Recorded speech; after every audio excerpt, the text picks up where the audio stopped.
What's up guys, Frank Dingleberry here. So I have finally upgraded my GPU. I have gotten myself an MSI Gaming X RX 480 8GB, and so I used to have a GTX 962GB from EVGA, and I decided to make a video comparing the two in gaming benchmarks and some synthetic benchmarks such as Firestrike and Unigine Heaven. And as you guys know, I have an FX-6300 for a CPU, and of course there's always been a worry of bottlenecking, especially with an RX 480. And I guess there's probably maybe 10% performance I'm losing out on just due to my CPU being so weak, which I do plan on upgrading in the future. But the jump from the 960 to the 480, even with my current setup, is quite massive. Like, I see double the performance in the majority of my games, but the biggest difference that I notice is just the butter smoothness of the frame rate, because I can be playing for hours and it still maintains that constant, like, super smooth above 60 FPS gameplay, not even a hiccup or anything, and it seems to stay rock solid at 1303 MHz. And I do plan on possibly overclocking. The temperatures are okay. I seem to hit like 65, 67 when I'm at 100%, but the fans never rev up that high. So I could probably adjust the fans to go to maybe like 65, 80% or something like that, and then overclock and get even more performance, because there are some people who've been able to overclock to like 1450 MHz and even all the way up to like 1490, which would be awesome. But yeah, sorry for the lack of videos. I really haven't had much to talk about, but I've just kind of been having some shitty luck lately with getting sick, because I've been seeming to get a recurring sort of bronchitis thing, and this is like the third time that I've had it, and it's just knocked me on my ass. I've been sick now for like 3 weeks, and at first it was horrible, and right now I'm pretty good. Like, I can go out and do things, but I can tell that there's something still in there, so I do need to go see the doctor. And so I am sorry about the videos, but now that I have a new graphics card, hopefully there can be more interesting stuff to talk about. And if you have any ideas of things that I should talk about, then don't forget to leave me a comment down below. So today we are going to be testing 7 different games and 2 synthetic benchmarks, which are Firestrike and Unigine Heaven. And we're going to be testing the difference between my 2GB 960 and my 8GB RX 480. What's a little ironic though is I wasn't able to record footage using AMD's Relive software in order to capture Doom in either OpenGL or Vulkan, so there isn't going to be gameplay for that specifically, but Fraps was able to hook it and I was able to benchmark it with the RX 480. I just, for some fucking reason, I can't record it, and even OBS wasn't picking it up with this GPU, so whatever the heck is wrong with Doom and Vulkan, I need to sort that shit out. But as always, the gameplay is recorded outside of the benchmark, so they are done completely separately, so there isn't compromised numbers, and yeah, without further ado, let's jump right into the benchmarks.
So yeah, there you have it. Those are the numbers. It's kind of interesting how even with Doom on OpenGL, there is no benefit. But of course, when I put Vulkan on, like I'm hitting like 130 FPS on like maximum ultra, and I'm even able to run Black Ops 3 at completely max settings at 1440p and still maintain like 70 FPS, which is pretty crazy. I'm actually pretty surprised by that. And if you're wondering why I got the RX 480 over the 1060, it's because they were about $35 cheaper, and all of the AMD cards were coming with Doom for free, while the 1060s, they didn't come with anything.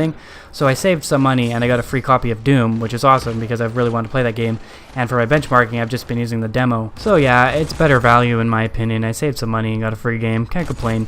And the cards pretty much perform identically at this point anyways due to driver optimization, so I'm definitely satisfied with RX 480. And I'm really loving AMD's Radeon settings. Their software that's supposed to be competing with GeForce Experience.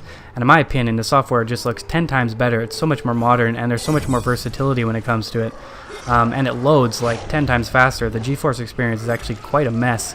And so yeah, I'm really loving that too. So yeah, I guess that's it. Don't forget to leave a like if you enjoyed the video, and leave a comment down below. Just let me know what kind of videos you'd like to see in the future, and let me know what GPU you have, and if you've considered getting the RX 480 or the GTX 1060. So yeah, I'll see you guys in the next video. Peace out, YouTube.